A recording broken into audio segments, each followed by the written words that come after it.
Yes, the sitting is open, and I would like to draw your attention to the exhibition of the War Childhood Museum opening this afternoon at 5 p.m. in the lobby of the Hemicycle. And the exhibition has been arranged by Jasimko Haliolovic, the president and founder of the War Childhood Museum, Sarajevo, and Svitlana Osipuchuk, the Museum of Ukraine project manager, and Mr. Haliolovic and Mrs. Osisipuk are in the public gallery. You are all cordially invited to attend this opening. Welcome. And then to the item of this afternoon, it's the role of the political parties in fostering diversity and inclusion, and new charter for a non-racist society. And the first item of business at this sitting is the debate on the report titled "The Role of Political Parties in Fostering Diversity and Inclusion, a new charter for a non-racist society," is document 15535, presented by Mr. Momodo Malcolm Jallow on behalf of the Committee of Equality and Non-Discrimination. We shall also hear an opinion from Sir Tony Lloyd on behalf of the Committee on Political Affairs and Democracy. It's document 15536. In order to finish by 5 p.m., I will interrupt the list of speakers at about 4:50 p.m. to allow time for the reply and the vote on the draft resolution. I call Mr. Jallow, rapporteur, to take the floor. You have 7 minutes, sir.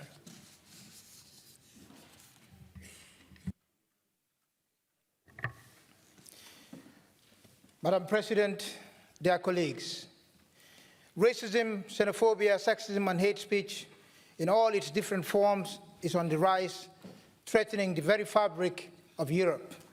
It sows the seeds of hate and normalizes the entrenchment of the very principles that the Council of Europe was established to fight against.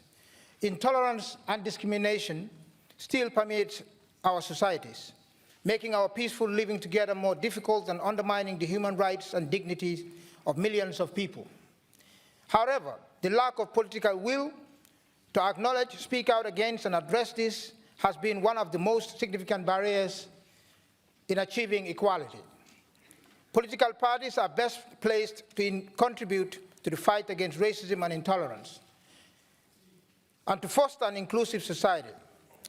They largely contribute to shaping the political conversation.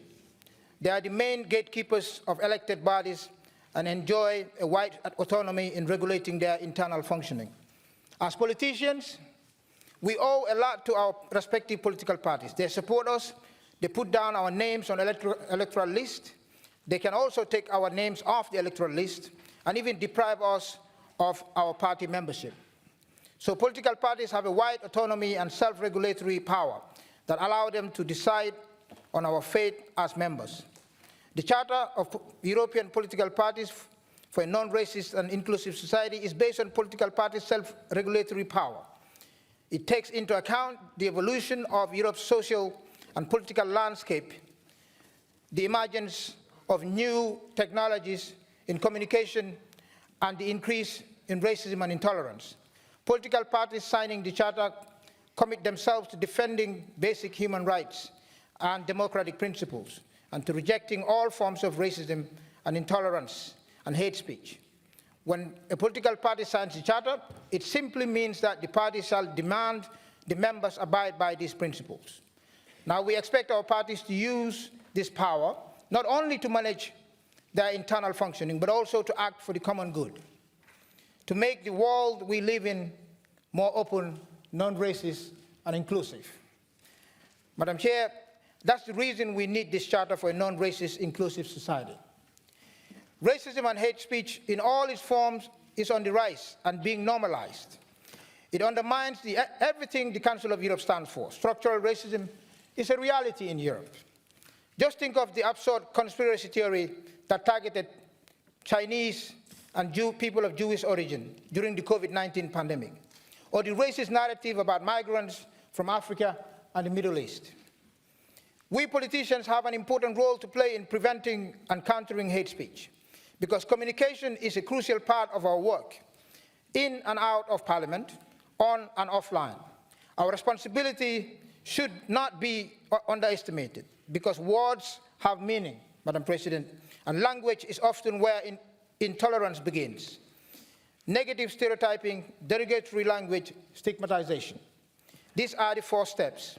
Then come scapegoating, victim blaming, ostracizing. Some politicians indulge in this kind of communication because they think it may help in giving them votes. We must counter this. Political parties have the power to do so. The ultimate aim of the resolution that we are debating today is to make political parties and their members aware of the formidable power they have to counter discrimination and racism in whatever form it manifests itself, to encourage them wholeheartedly to take on this mission. We have a choice and we have a chance. Madam President, this is a very important charter. And just like the original version, the revised charter is based on its self-regulatory power for each political party, which freely adheres to the principles mentioned in the document and commits itself to the implementation, to implement them in its action. This is very important for all of us that are here to adhere to, because we are here and we're representing an institution that defends human rights. And everything that is said in the Charter is the basic principles of human rights. It's the basic values that this institution stands for. So it is the minimum standard that all of us that are here will have the possibility to sign a charter that says that our members will respect human rights.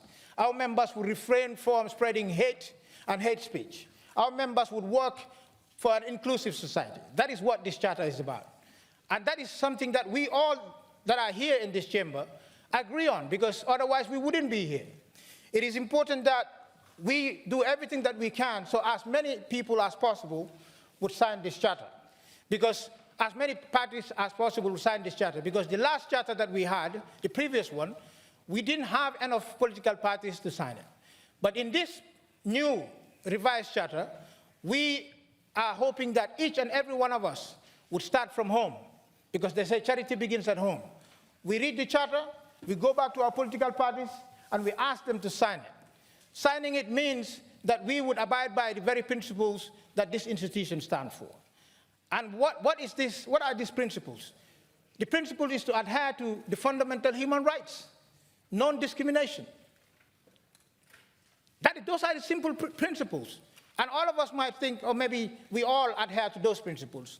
But we also know with the rise in hate speech that we see, especially when it comes to people in power, when it comes to policymakers, that we do not always adhere to these principles. So what this charter is doing is basically saying that encouraging each and every one of us and our political parties to adhere to the very principles that we claim that we represent by sitting here.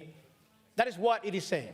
So I hope, Madam Chair, that all the members here would take this opportunity, because it's a chance and it's an opportunity to revisit and recommit ourselves to these fundamental principles that we represent in this Grand Chamber. Thank you so much. Thank you, Mr. Jarlow, the rapporteur.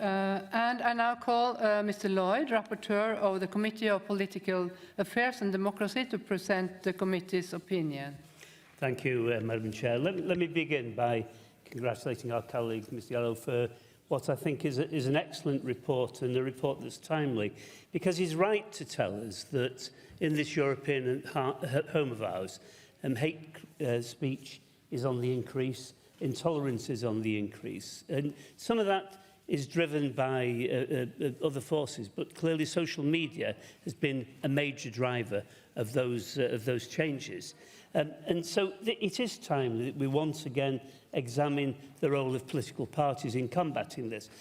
Mr. Yellow is absolutely right. The values of tolerance, the values of basic respect for others, the values of non-discrimination, the values of driving down against hate speech ought to be the core values of this Council of Europe of ours. It ought to be the core values, actually, of political parties across Europe, because this ought to be our common home. It ought to be the values of people around the world. And, Madam Chair, I would say, unfortunately, we cannot claim that we don't have, even amongst our political parties, those that preach a language that's very different to these values.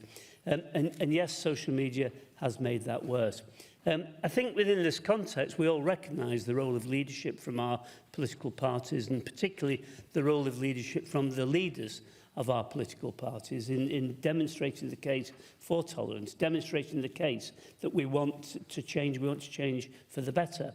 Most political parties from time to time have to look at themselves and recognise that times change. There was a time when it would have been acceptable in my own political party to have very few women as representatives of the party. That's changed enormously. I'm glad to say there are more women in the Parliamentary Labour Party than there are men. And that's a success, not because there are more, but because the strive for equality, understanding and respect has gone a long way. But I would be kidding myself if I said there's still not misogyny in my own party. So we have to be on the alert all the time. Racism is with us, intolerance of those with disabilities, as I say, misogyny. These are things that still inflict all our societies. But political parties have a very specific leadership role. It is that leadership role, Madam Chair, that we've got to say to us all, let us accept that challenge. Let us accept the need for this new charter of European political parties for non-racist, inclusive society. And let's make sure that we ask our parties round this Council of Europe chamber to sign up to the charter. That's a very sensible and very minimal demand. But we can go a little bit further, because we also have got to recognise that if we simply sign up to a charter but don't implement it, if we don't seek to make it something real, something that we drive through in our societies, then by our silence we fail those who become victims of intolerance. And that is the real challenge, because in the end it's trying to ensure that we drive down against those who would victimise and help and support those who are victims. Ultimately, by there being less victims, maybe no victims is too idealistic. I do want to applaud Mr Yellow as well for his conversations that he's had with a wide range of people in drawing up this report. And I would simply say I particularly welcome the fact that we agree on the need for political parties to have mechanisms for, where appropriate, for censuring their members, for challenging their members who flout the kind of standards and rules that we would want to be there, and ultimately to have both the process for sanction and, in the end, to implement the independence of a complaints process, which gives certainty to those who feel they have been victims, that they are being listened to, and that's important, but actually, in the end, that there is remedy. So this charter does offer challenge, but it offers a lot. If we get this right, we are advancing those principles and values that we should all believe in, those values of a tolerant Europe. Mr Yellow, I thank you, but I also thank those who drew up the charter. If we can make this work, we do, it may look like a small step. Actually, it's a big step for the Council of Europe and our European home. Thank you. Thank you, Sir Lloyd. Now we continue on the speakers list, and first we will have the speakers on behalf of political groups, and the first speaker on behalf of EPP is Jorida Tabaku from Albania. The floor is yours. Thank you, Madam Speaker. I really appreciate the presentation of the rapporteurs of the resolution and the charter here. It is true that now we are in the face of a new ultra-right research, and it's crucial for this chamber to be united against racism. As representatives of political parties, we must team up with this war about what's going on that I believe in some respects is even shameful. On behalf of the EPP group, we concurred with this resolution in this word towards a more liberal and social environment that accepts differences. Never get involved in politics used to be an advice given to all immigrants, women, young persons, persons with disabilities. It is true, this has happened before. As it is true now that more women and different categories and groups are being involved in politics, but everyone is also facing a very harsh hate speech. Sometimes some of us are under attacks. Women in politics are much more welcomed, but sometimes even bullied. It's a new reality we have to live, but we have also to change what's going on in some countries, especially more than others. Several cases of unfair treatment because of race, belonging, have happened in political environments, and I can proudly say that this attitude is not the case anymore. Our political group has played a great role in this by setting examples. Members of parliament in this chamber, but also in the European Parliament with disabilities, refugees, immigrants, are now the case every day more. I welcome the initiative for national parliaments to promote this resolution, and I hope that all national parliaments, starting from the European Parliament, also supported by civil society actors, including media, will be part of it. But what I want to focus more is the explicit references to online media, communication, and social media who are playing a greater role today. Hate speech from the other side, not only for racist comments, but in general in politics, is creating a division that shouldn't be created. Several resolutions, examples of inclusions, have been promoted, but still it exists. This is not a new issue, but it is on the rise, especially in Europe. Roma, minorities, immigrants, refugees are amongst the groups that are most often targeted. I am sorry to say that this happens frequently, every day more, especially in the Balkans for women. And as a member of parliament from Albania, from the Western Balkans, I know what it means to be prejudiced. I know what it means to be considered different, and I know how difficult it is to fight with stereotypes. But we have to start from this room, we have to start with a top-down approach, and we have to start by empowering.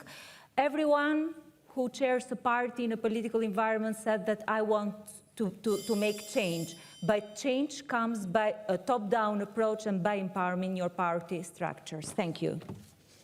Thank you so much, Mrs. Tabaku. And the next speaker on behalf of the European Conservative Group is Mr. Erkin Gardirli. The floor is yours. Thank you. Thank you, Madam Chair, dear colleagues. I thank the rapporteur.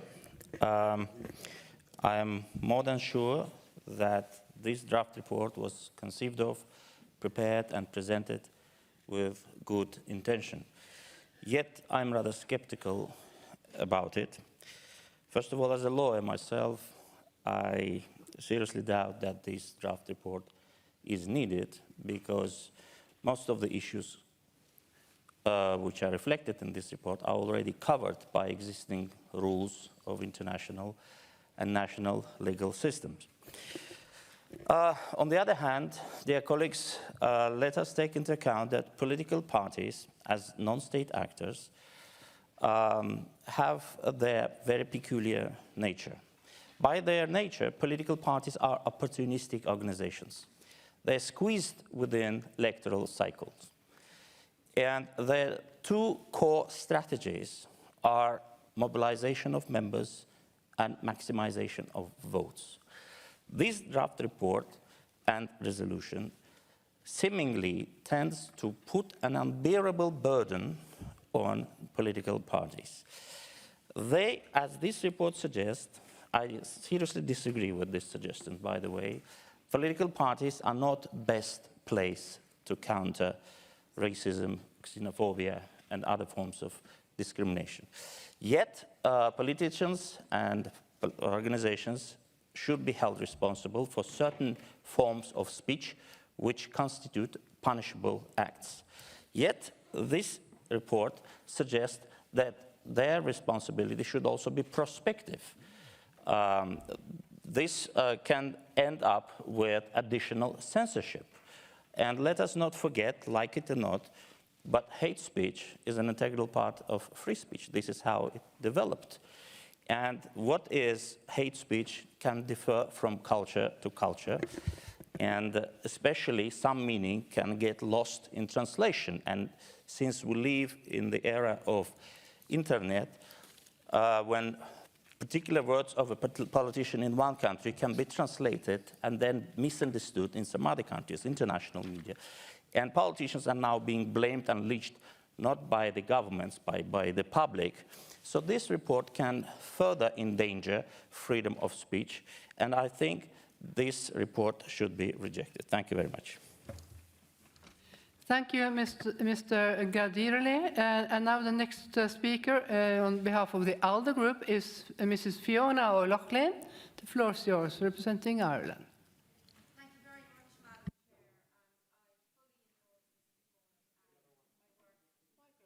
Chair. Micro, please.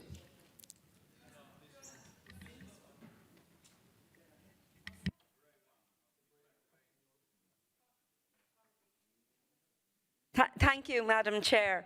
And on behalf of the ALDE Group, I want to thank the Rapporteur for the work that he has done in producing this report. Our countries have become more diverse in recent decades, and this should be seen as a strength. But sadly, it's seen as a threat by many.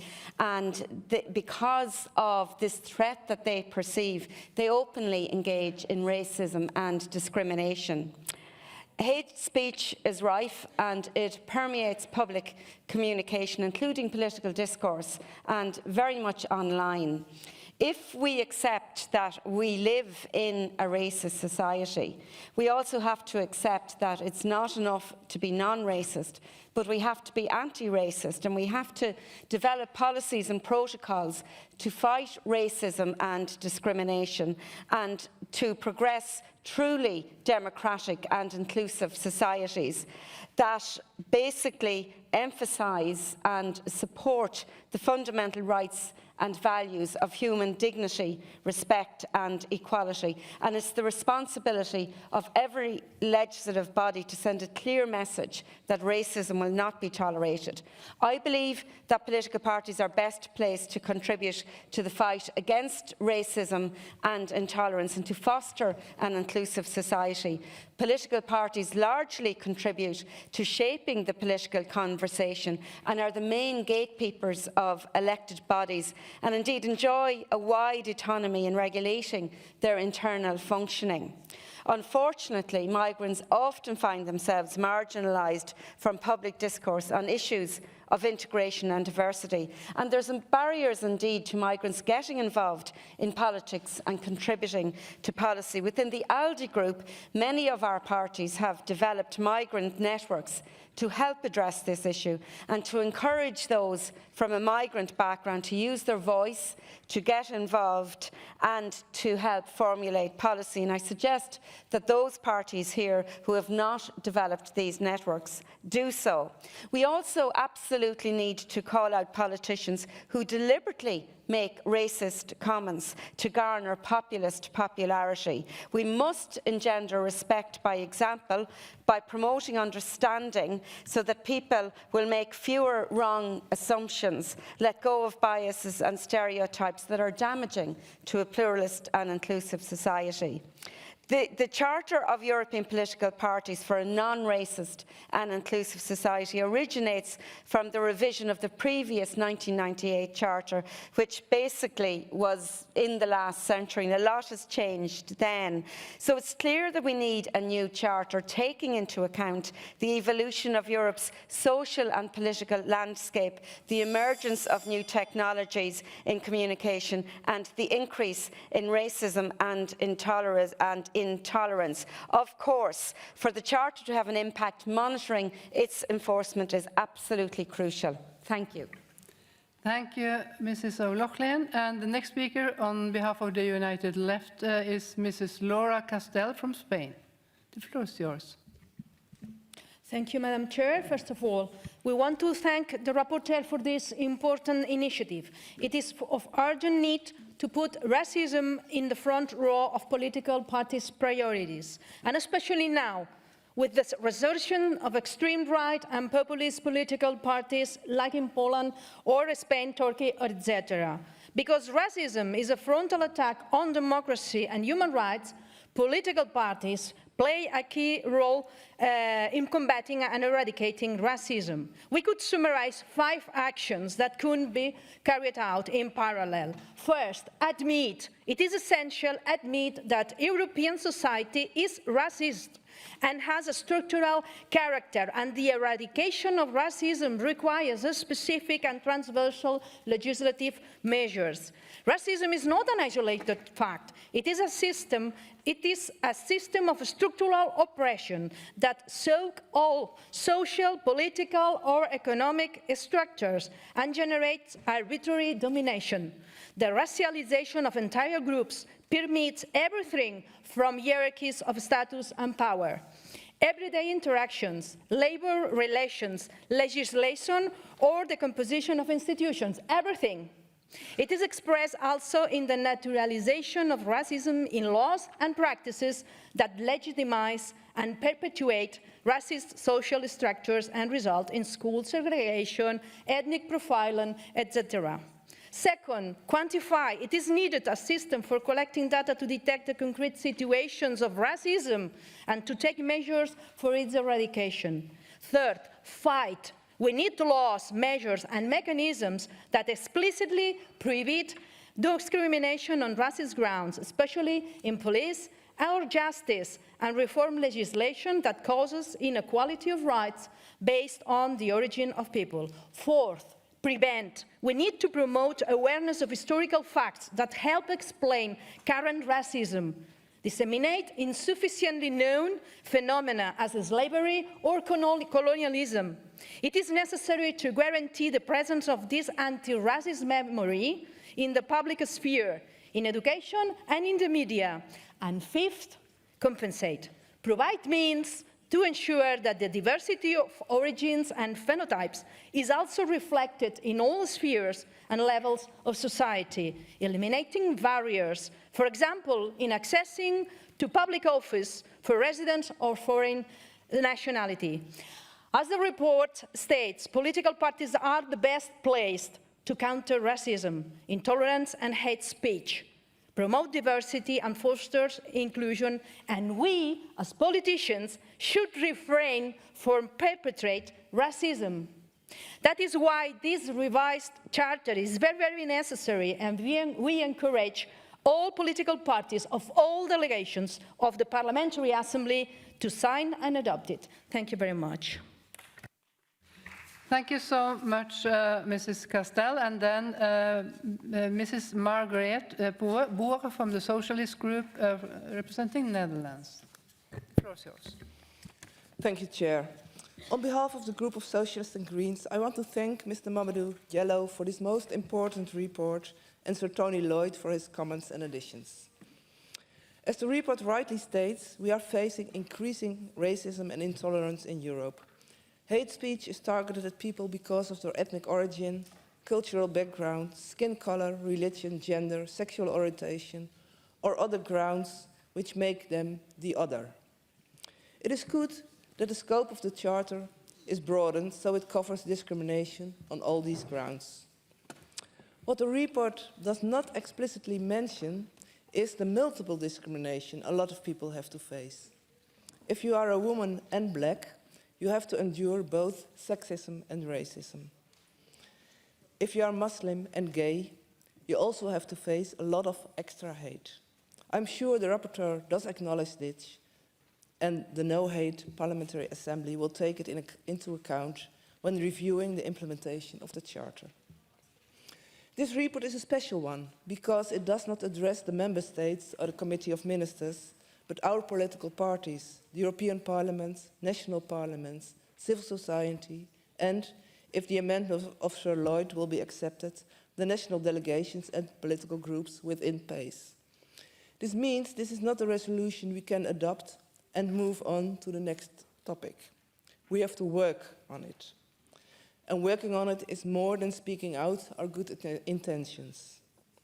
The report and the Charter address the role of political parties in shaping the political conversation by speaking out against racism and intolerance on whatever grounds, and by not to endorse or distribute hate speech. Of course, we should do it, but this was probably the easiest part. The Charter also calls on political parties to refrain from cooperation with parties that incite racial or ethnic prejudice. Here, it can become more difficult in these times where the extreme right is growing and the need for a majority a political fact. This Charter urges us to keep our back straight and not to give in to intolerance and hate. The Charter also calls on parties to strive for fair representation within their parties on all levels. To that, I want to add that it is not enough to recruit diverse candidates and members and to have them on our lists. Political parties should also ensure a truly welcoming and safe environment within their parties. And from experience, I can say this is not easy. It will require a complaint mechanism, also for complaints within the party. But it also and firstly requires that we really welcome politicians that are not copies of ourselves, and not so we can tick the diversity box, but because we really value diversity and diverse personal qualities. To conclude, I want to make one more point. I tried to find online which political parties did sign the Charter, and found it is very hard to find any information on the Charter online. So I hope this also will change after this report will hopefully be adopted. Thank you. Thank you, Mrs. Boer, and thanks to the speaker on behalf of the political groups. And we continue with the speakers list, and the first is Mrs. Petra Bayer, representing the Socialist Group from Austria. The floor is yours. Thank you very much, Ingrid.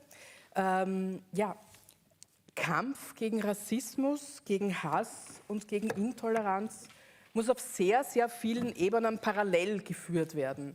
Und es macht absoluten Sinn, bei den politischen Eliten zu beginnen. Unter anderem auch deswegen, wenn auch nicht mehr so wie früher, aber unter anderem deswegen, weil Politikerinnen und Politiker immer noch sowas wie ein Vorbild für viele sind oder zumindest sein sollten und durchaus Beispielwirkung in ihrem Verhalten, in ihrem Handeln, in ihren Reden haben.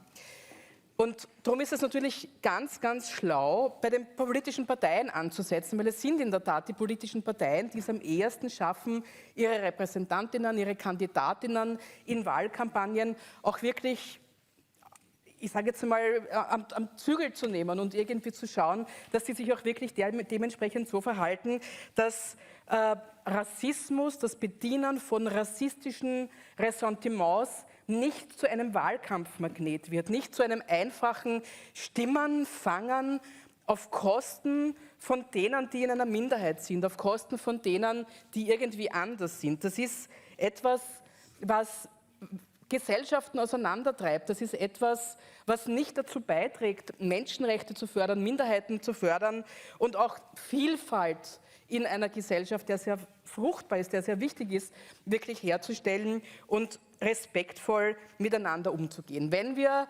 Wahlkampagnen, wenn Parteien in einer Art und Weise kampagnisieren, dass Menschenrechte, Vielfalt und Respekt wirklich da sind, greifbar sind, sichtbar sind, dann ist es auch ein ganz einfaches und wichtiges Mittel, Rassismus zu verhindern und rassistische Ressentiments zu verhindern, niemanden auszugrenzen und den gesellschaftlichen Zusammenhalt nicht zu schwächen. Im Deutschen sagt man, der Ton macht die Musik, und es ist in der Tat sehr oft die Frage von Sujets, von Sprüchen, von Themen, die ich in einem Wahlkampf wähle, der sich dann auswirkt auf das gesellschaftliche Klima, was dann wirklich spürbar ist unter Menschen, die diese Plakate, die diese Sprüche lesen. Und so gesehen ist es auch möglich, dass politische Kampagnen das ganze Klima einer Gesellschaft vergiften, und das soll nicht sein. Die Charta der europäischen politischen Parteien für eine nicht rassistische und zukünftig hoffentlich auch und inklusive Gesellschaft ist ein absolut probates Mittel dazu. Sie zu erneuern macht auch Sinn, sie an gesellschaftliche neue, aktuelle Gegebenheiten anzupassen macht Sinn. Ich halte es für einen sehr, sehr wichtigen Schritt, den ich von ganzem Herzen unterstützen möchte. Und auch die Überlegung, dass die No Hate Parliamentary Alliance hier so eine Art Watchdog-Funktion und ein zentrales Bindeglied ist etwas, was ich für sehr, sehr sinnvoll finde und worauf ich mich wirklich freue, dazu beizutragen. Mamadou, vielen lieben Dank für diesen ganz, ganz wichtigen Bericht. Thank you so much, Mrs. Bayer. And then we go to François, Monsieur François Calvet, representing the EPP group and from France. The floor is yours, sir. Madame la Présidente, mes chers collègues, dans tous les États de notre organisation, les partis extrémistes progressent et avec eux les discours de haine. Dans un monde en proie à la guerre, à de graves crises, qu'elles soient sanitaires ou économiques, ces discours de haine tendent à dénoncer des boucs émissaires. C'est souvent l'étranger, le réfugié ou tout simplement celui qui a une culture différente. Il est pleinement légitime que notre Assemblée se penche sur cette question et s'interroge sur le rôle des partis dans le prolongement de nos prises de position précédentes, notamment de 2019, sur le rôle et la responsabilité des dirigeants politiques dans la lutte contre le discours de haine et l'intolérance. Notre Assemblée, à l'époque, appelait alors à encourager les partis et les mouvements politiques à adopter des instruments d'autorégulation, évoquait la charte des partis contre le racisme et l'intolérance. Le champ d'application de la charte révisée a été considérablement élargi et spécifié par nos rapporteurs qui ont fait un excellent travail. Ce qui conduit à en changer l'intitulé qui, désormais, serait la charte des partis politiques européens pour une société non raciste et inclusive. Elle comporte en outre désormais des références explicites aux communications en ligne et aux réseaux sociaux, ce qui était absolument nécessaire au regard de l'évolution des pratiques politiques. L'objectif général de cette charte est louable, car de notre capacité à lutter contre les discours de haine dépend en partie l'avenir de nos démocraties. En revanche, certaines formulations apparaissent un peu problématiques. Ainsi, le principe mentionné dans la charte consistant à s'efforcer d'obtenir une représentation équitable à tous les niveaux des partis politiques de certains groupes de personnes susceptibles d'être victimes de discrimination ou de haine pourrait impliquer la mise en place de statistiques sur la race, la langue, la religion ou l'orientation sexuelle des populations. Une telle pratique serait contraire au droit français et à la conception même des principes républicains. Je sais que notre collègue Mamadou Malcolm Jallow avait longuement échangé à ce sujet avec deux de nos collègues sénatrices. Je m'interroge également sur la prise en compte des caricatures et vous savez combien le sujet est sensible en France au nom de la liberté d'expression. J'aimerais donc que nos débats permettent d'approfondir cet aspect de la question et que nos rapporteurs nous précisent leur approche en la matière. Je vous remercie. Thank you, Monsieur Calvet. And the next speaker on behalf of the European Conservatives is Mr. John Howell from United Kingdom. The floor is yours.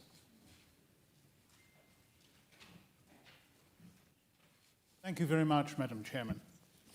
I appreciate that this report covers a very sensitive issue. And of course, I would fully agree that political parties should not exhibit any signs of racism at all. But I was surprised at a statement that the report mentioned where it says that racism and intolerance are rife in Europe, in spite of the efforts to eradicate them on the part of public authorities and civil society organizations. Forms of intolerance, including a number of different forms, as well as online and offline hate speech, are on the rise. And I wondered just why that was. And I wonder whether part of it can be found in the response to the scope of the Charter, which includes Afrophobia, anti-Gypsyism, anti-Semitism, Islamophobia, xenophobia, and then we come on to a number of new things against LGBTI people and sexism. Now, I looked back at my own parliament to see how it was dealing with this. Of course, I come from a party that has had 2 prime ministers who are women. But in order to find out how many LGBTI people there were in Parliament, I didn't know the answer to that. I had to look that up on the internet. And the answer, quite surprisingly, is 45, and we are one of the best parliaments in the world for the number of LGBTI people that are in post as MPs. And I just wonder how that fits in with what the rapporteur has put there.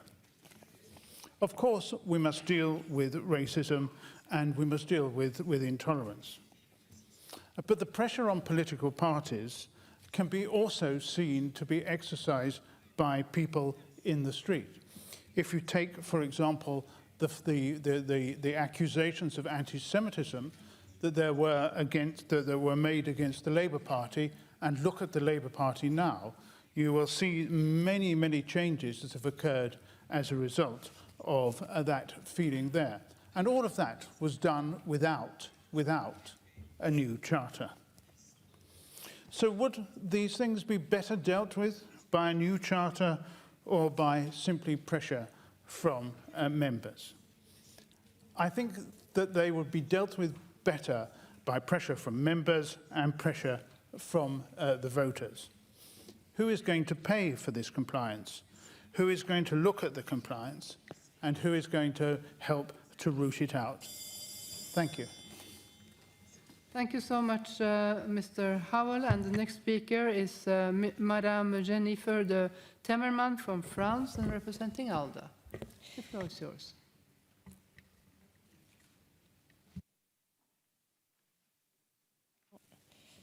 Merci Madame la Présidente.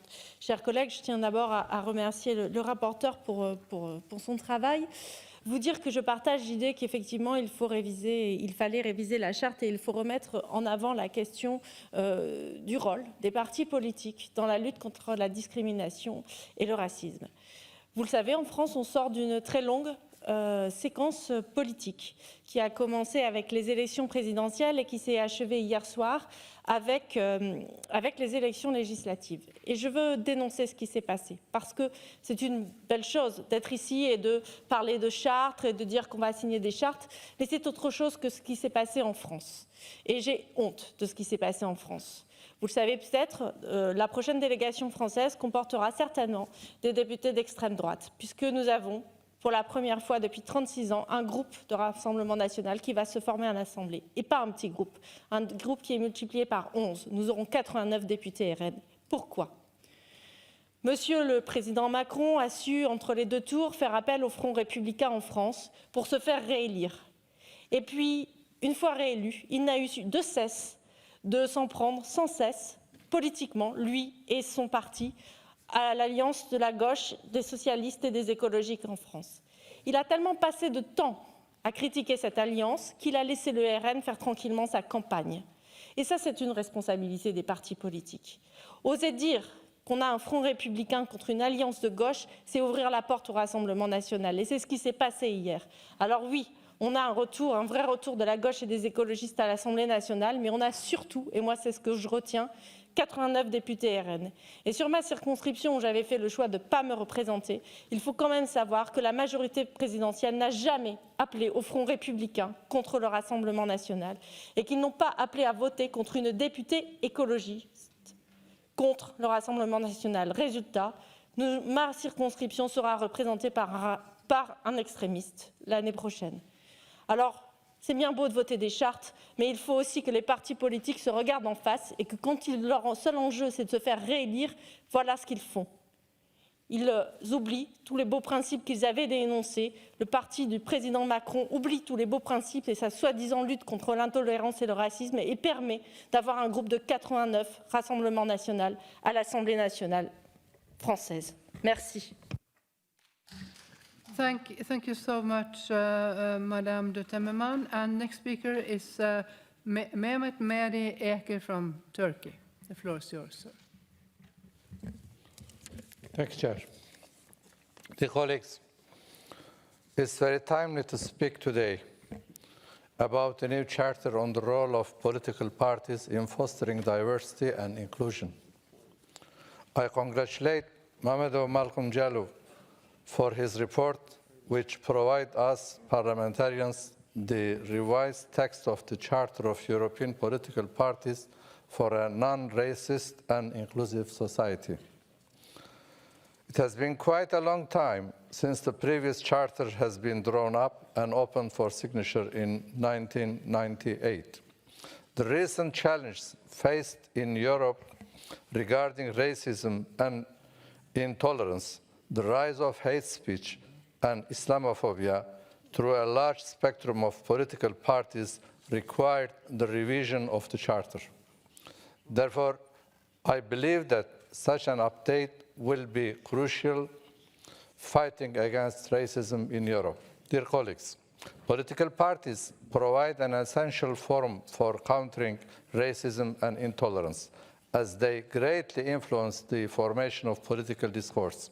So it is crucial for political parties to join in fighting against intolerance and racism in any form. I support the scope of revision of the Charter. It now includes not only the fight against discrimination and hatred based on ethnic origin, but also Afrophobia, anti-Gypsyism, anti-Semitism, and Islamophobia, and vice versa. The daily life of Muslim people of different ethnic origins in Europe become unbearable due also to the rise of hate speech and discriminatory language against them among right-wing and center parties and populist politicians. Unfortunately, the problem is not anymore limited to extremist parties. Secondly, the specific reference that has been made in the report to the social media is also vital. Racism and intolerance have now taken many different forms in the face of the new technologies. I hope this revised charter would have a tangible positive impact on the work of political parties and discourse in general. Before concluding, I would like to invite once again all colleagues to contribute to the effort to combat racism, hate speech, Islamophobia, and all forms of discrimination. Thank you very much for your attention. Thank you, Mr. Ecker. And then we go to Mrs. Ruth Jones from the Socialist Group representing United Kingdom. The floor is yours. Thank you, Madam Chair. And it is good to be here in person for the first time after 2 years on Kudo. But I do want to say thank you to all the admin and the IT teams who kept us together as hybrid during these last difficult 2 years. And I'm really glad to be able to speak in this important debate, and I fully support the report today on fostering diversity and inclusion. But I'm so sad that we actually need to be having this debate in 2022. Civilized societies should not need to debate such basic rights because they should be enshrined in law. But we see democratic backsliding in all countries of the world, and yes, including here in Europe. This is a deeply worrying thing, and we must do all we can to reverse this trend. It's incumbent on all of us here to ensure that the political parties we represent are as diverse and inclusive as we can make them. This can be at a national level, where we can ensure our rule books are clear and inclusive. Yes, we may need to reach out to groups who may struggle with traditional ways of working. Our rules and traditions can seem very strange and impenetrable, even to us. Just imagine how difficult it is for someone to cut through and make themselves heard in a second or third language, or to speak up in a conference hall using arcane procedures and protocols. Political parties have a real responsibility to make sure they look like the people they want to serve. Representation matters on BAME, on women, LGBTQ+, and those with disabilities too. Madam Chair, I represent Newport West, a mainly urban area in South Wales, and in our last council elections, I was so pleased to see a great increase in the number of younger members, BME members, and more women elected. And I'm very proud that my council in Newport looks like the people it represents. and I look forward to seeing them develop inclusive policies in the coming months and years. We need to ensure at the grassroots our political parties take account of and include everyone in their activities. We need to make things easier so everyone can take part in our democratic processes, regardless of race, creed, colour, sexuality or physical or sensory ability. If we value everyone as we say we do, then we must reach out to make sure everyone is included.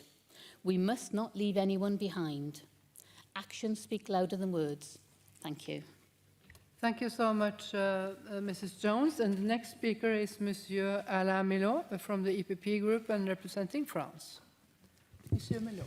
Oui, merci Madame la Présidente. Mes chers collègues, je tiens tout d'abord à remercier nos collègues rapporteurs pour ce travail qui met en lumière le rôle structurant des partis politiques dans la lutte contre les discriminations. En effet, les partis politiques sont le pivot de la démocratie. Suivant l'expression de la Constitution française, ils concourent à l'expression du suffrage et de fait jouent un rôle central dans la sélection des responsables politiques. Dans ce cadre, les partis politiques doivent permettre l'émergence de nouveaux talents, quels qu'ils soient, issus de l'ensemble de la société sans discrimination, y compris donc de groupes minoritaires. Toutefois, je dois dire que la conception républicaine française ne permet pas la reconnaissance de groupes minoritaires dans la loi. En effet, la République française ne reconnaît que des citoyens français sans distinction d'origine, de race ou de religion. C'est l'article 1er de la Constitution. Si je suis favorable à l'idée de développer des politiques d'inclusion au sein des partis politiques, je reste beaucoup plus réservé sur la discrimination positive qui reste une forme de discrimination. Ainsi, la légitimité de la personne qui en bénéficie peut être remise en cause en arguant que cette personne n'a été choisie qu'en raison de sa religion ou de sa couleur de peau. Je peux témoigner qu'en France, les partis politiques entreprennent de faciliter l'émergence d'une classe politique représentative de l'ensemble de la société civile. Il appartient ensuite aux électeurs de faire leur choix librement, mais aussi à la société civile de s'engager dans les partis politiques et de participer. Concernant les discours de haine, je me félicite de voir que la Charte condamne expressément les discriminations fondées sur la religion ou l'orientation sexuelle.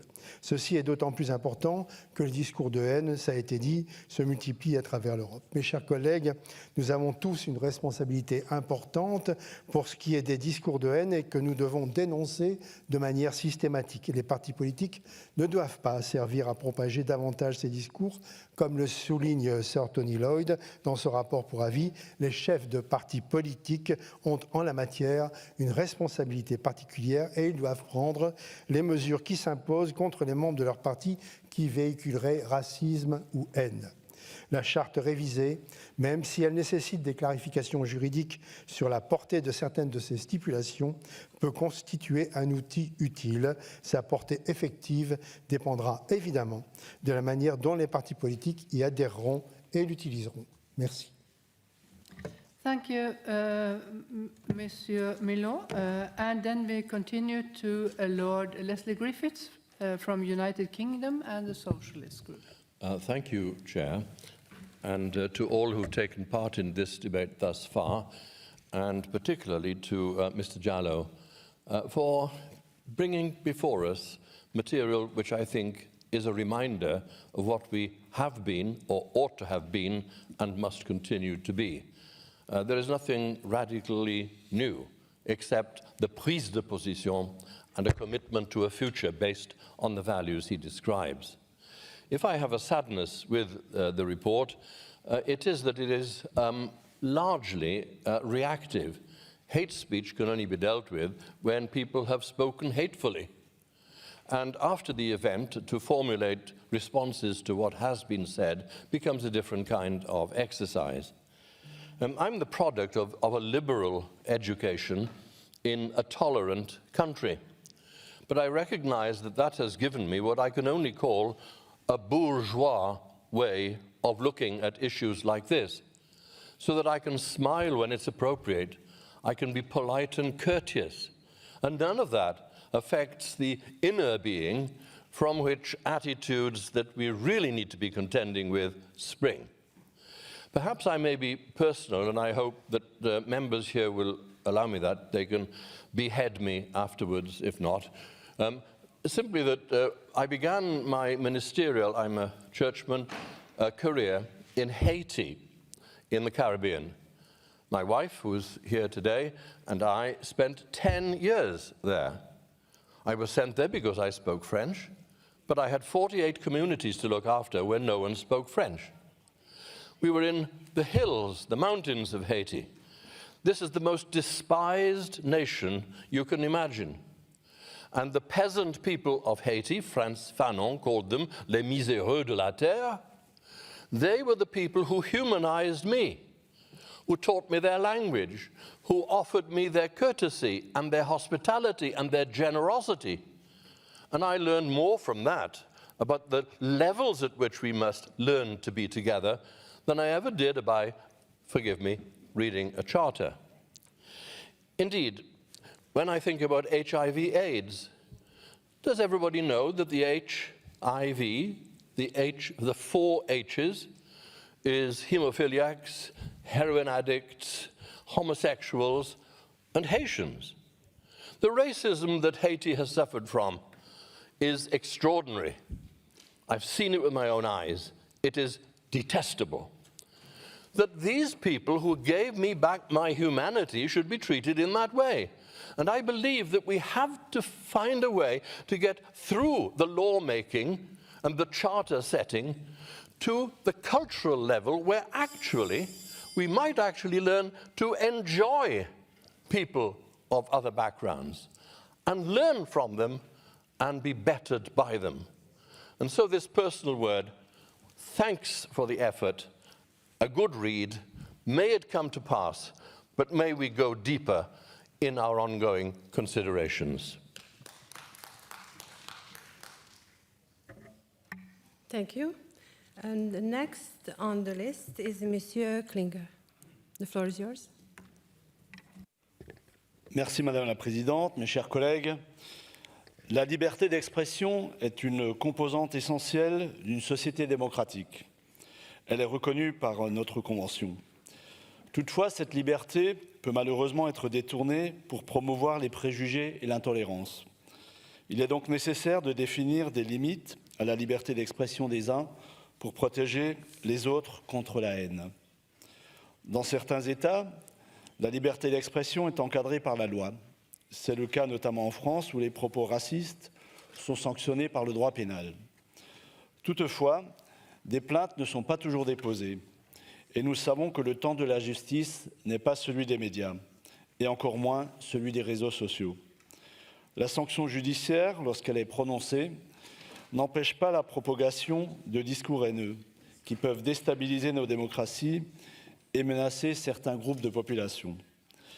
Ainsi, compte tenu de leur rôle dans la diffusion des idées, il m'apparaît nécessaire que les partis politiques soient pleinement sensibilisés à ces enjeux et qu'ils prennent leurs responsabilités. En effet, ils disposent d'un accès privilégié aux médias traditionnels et sont particulièrement actifs sur les réseaux sociaux.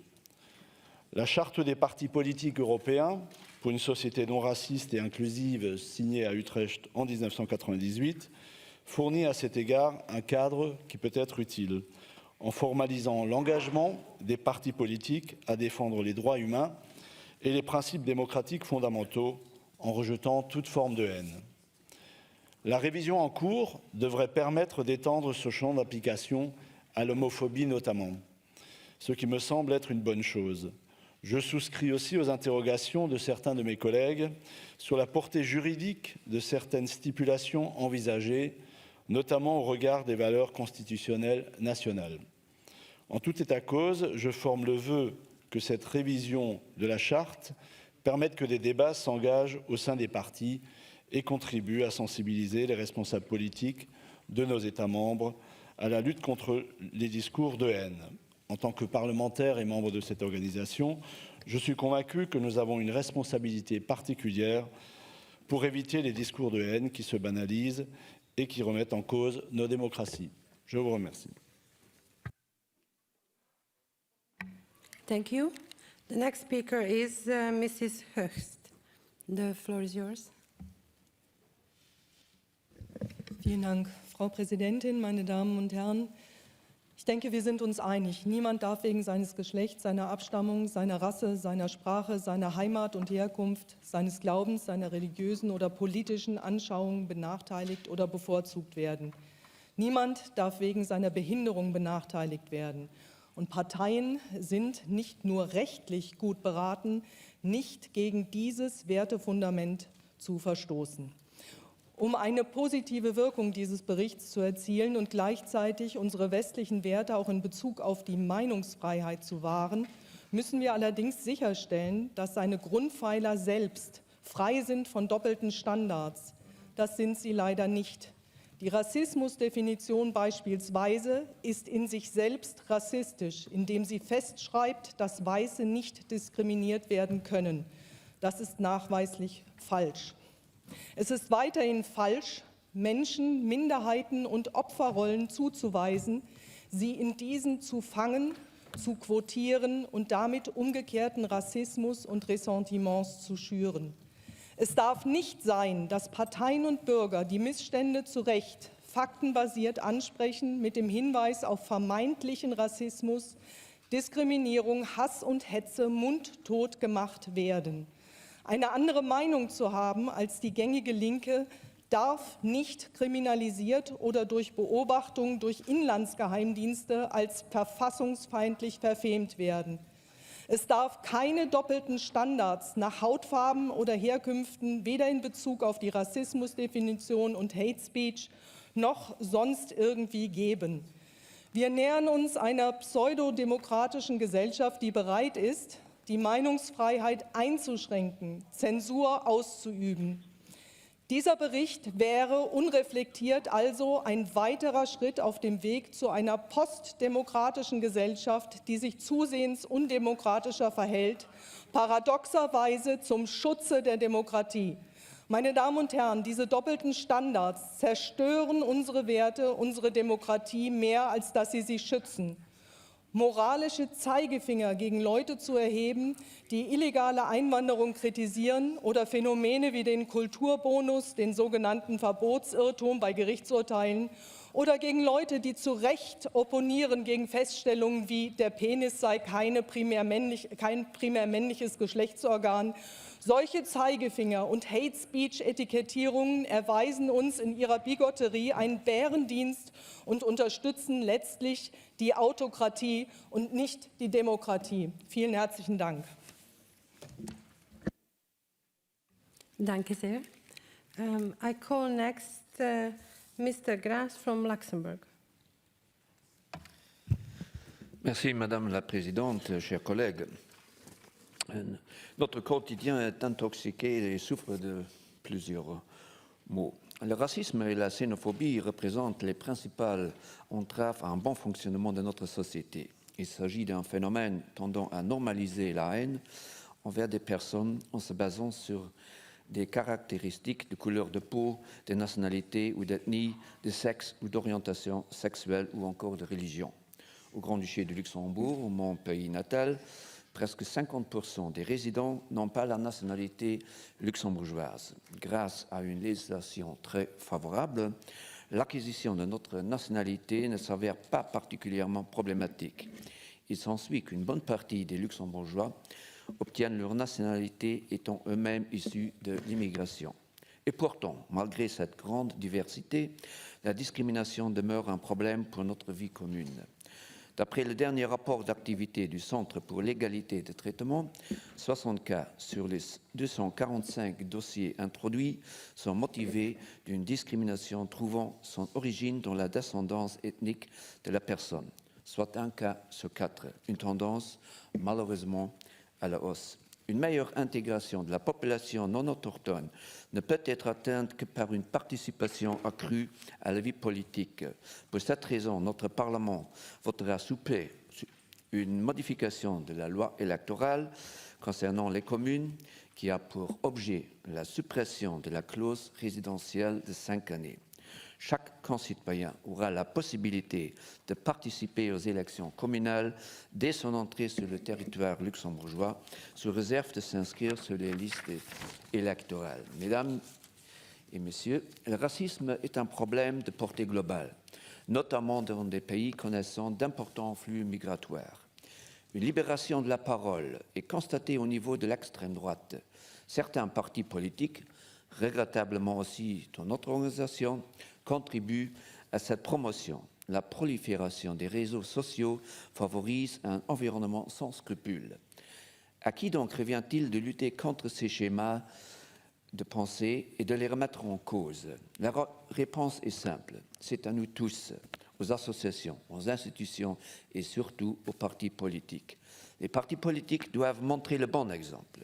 Les actions et les propos de l'ancien président des États-Unis témoignent à quel point l'ignorance de la responsabilité politique peut entraîner une dégénération.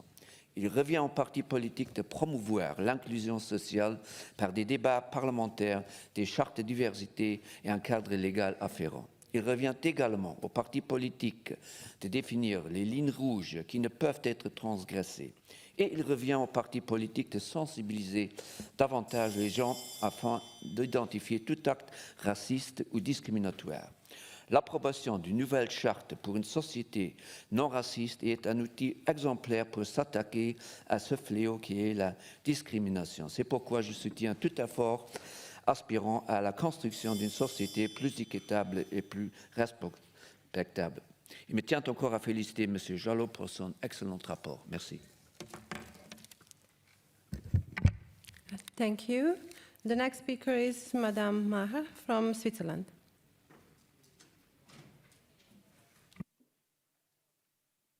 Merci, Madame la Présidente. Cette résolution et son contenu abordent un point spécifique parmi les médiateurs de la démocratie que sont les partis. En effet, ceux-ci sont les corps intermédiaires de l'expression populaire dans leur contenu. Mais ces partis ont également la responsabilité de maintenir les conditions pour que la démocratie vive. Or, l'une d'elles est de ne pas confondre liberté d'expression et dépassement de ce que permet la loi. Et s'il y a bien sûr la loi pour sanctionner les propos qui dépassent cette ligne rouge, pour dire ce qui est légal ou non, les partis ne peuvent pas faire l'économie du débat interne et de l'encadrement de ses membres. Il n'est pas moralisateur de dire d'une part que tout ne peut pas se dire et d'autre part de demander un minimum d'exemplarité de la part des personnes ayant endossé des responsabilités. Il ne s'agit pas ici de valeurs morales et de moralisation. La vie privée des membres de partis ou de ses élus, par exemple, n'intéresse personne, sauf évidemment si elle venait à contrevenir des lois. Mais il s'agit ici, et cela a été dit plusieurs fois, de la protection du déroulement des débats publics et de l'incitation ou non à la haine de l'autre. Oui, être membre d'un parti, c'est avoir une vision du monde et pas une autre. C'est croire en des valeurs et en des actions politiques, même parfois en une volonté de séparatisme territorial, par exemple. La pluralité partisane que nous défendons justement en ces lieux implique un degré de confrontation. Mais dans tous les cas, on ne peut pas appliquer l'adage « tous les moyens sont permis » pour arriver à ses fins. Bien sûr, ce rapport et cette résolution ne règlent pas tout. Ils ne définissent pas les différents concepts de rejet, ils n'entrent pas dans la discussion de ce qu'est la liberté d'expression, mais ils alertent chacune et chacun d'entre nous, membres de partis politiques, que tout n'est pas permis, que nous affaiblissons la participation à la vie politique en ne mettant pas un holà au comportement ouvertement agressif parce que cela empêchera de bonne volonté de s'engager. Au fond, pourquoi des concitoyens laisseraient une vie tranquille pour venir s'exposer au racisme, à la xénophobie, etc. Alors ces questions d'incitation à la haine ne sont pas des problématiques individuelles. La responsabilité est collective et sociétale. Si la société est violente, il est du devoir et de la responsabilité des corps intermédiaires, quels qu'ils soient, même des groupes d'intérêt politiques, de les pacifier et non pas de les inciter. C'est en ce sens que ce rapport est intéressant. Pas par bienséance, mais par souci d'encadrer et de mettre des conditions d'une bonne démocratie dans des institutions saines. Et puisqu'il me reste 30 secondes, j'aimerais quant à moi faire l'éloge des partis politiques, puisque ce rapport parle des partis politiques. À chaque fois qu'on a essayé de dire qu'il n'y a pas ni droite ni gauche, on a eu l'extrême droite, que ce soit en France, que ce soit en Italie et d'autres pays encore, donnant vie aux dictateurs et autoritaires de tout poil. C'est de la responsabilité des partis politiques de donner une image correcte aux citoyens afin de ne pas laisser la porte ouverte à l'émergence de cette extrême droite. Merci.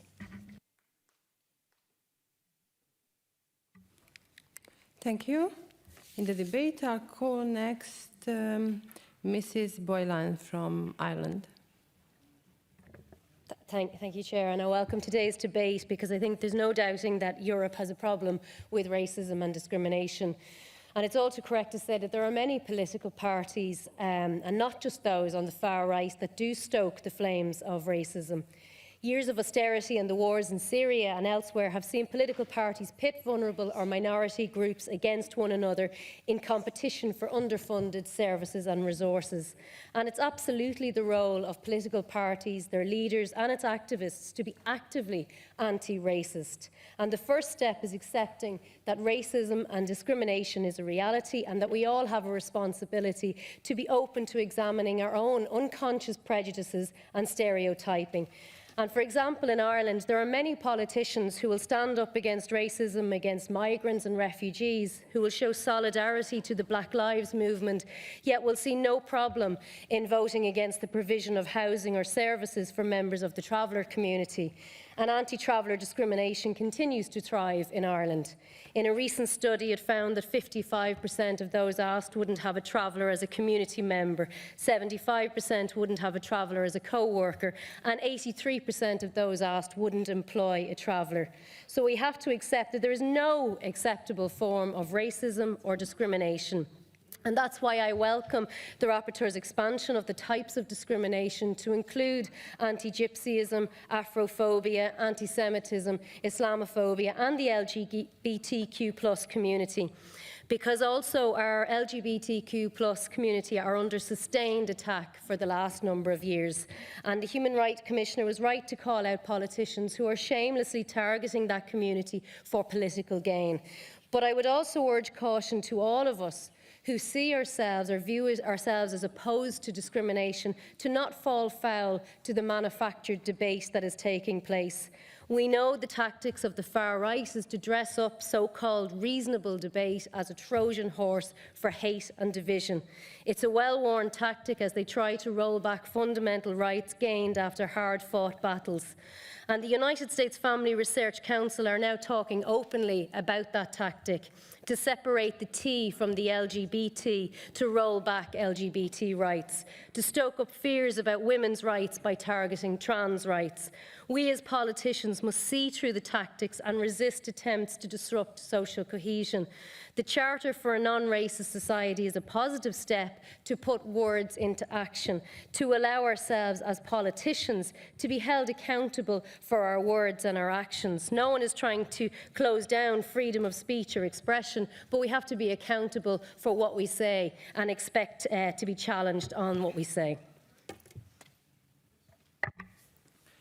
Thank you. The next speaker is Mr. Vasconcelos from Mexico.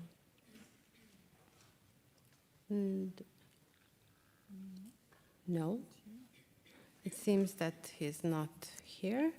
The next speaker is Mrs. Arslan from Switzerland. Vielen Dank, Frau Präsidentin, geschätzte Kolleginnen und Kollegen. Die Freiheit des Einzelnen endet dort, wo die Freiheit des anderen beginnt.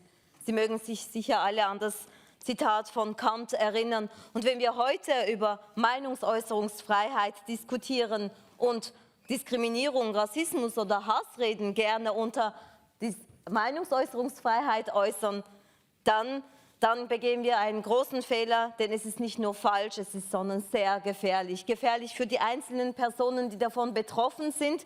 Und zwar ist es wie mit einem Krebsgeschwür. Wenn wir ein Krebsgeschwür spüren, dann nützt uns das nichts, dass wir eben das spüren können, sondern es muss auch diagnostiziert und es muss aber auch behandelt werden. Wenn wir nur das Gefühl haben, dass die Menschen davon betroffen sind, aber nichts handeln, dann machen wir uns auch mittätig, unterlassen Nothilfe. Wir sehen, dass Leute offensichtlich davon betroffen sind, dass sie nicht gehört werden, dass eben diese Hassreden vielleicht auch dazu führen, dass junge Menschen, weil in den sozialen Medien das gravierende Folgen haben kann, sogar Selbstmord begehen.